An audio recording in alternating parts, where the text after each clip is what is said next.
Welcome to our channel. Today we how to log into Zoho Projects, track tasks and milestones step by step clearly. Open your preferred web browser. Type in the Zoho Projects URL, www.zoho.com/projects. Press the Enter key to navigate to the website. Once the home page loads, look for the Login button in the top right corner. Click on the Login button. A drop-down menu will appear. Enter your registered email address in the designated field. Next, input your password in the corresponding password field. Ensure both entries are correct to avoid login issues.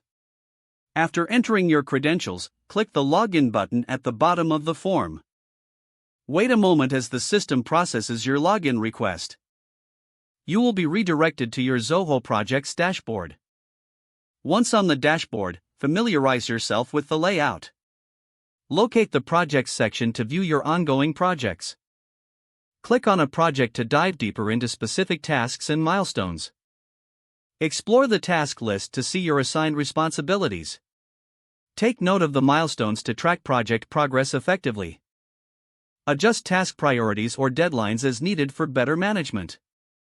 Utilize the search bar for quick access to specific tasks or projects. Make use of the reporting features to analyze project performance. Remember to log out when you're finished to secure your account. If the page does not load, refresh the browser or try again in a private or incognito window. Make sure you are using the correct email address, then retype it carefully to avoid small typos. If your password is not accepted, use the reset option and create a new strong password you can remember.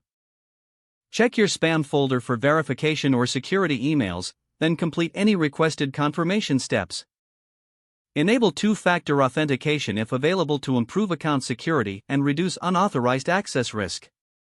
After signing in, review your profile details so your contact information and settings are accurate and current. If you see an error message, note it down and try again after restarting your device and internet connection. Don't forget to like this video and subscribe to our channel for more step-by-step tech guides.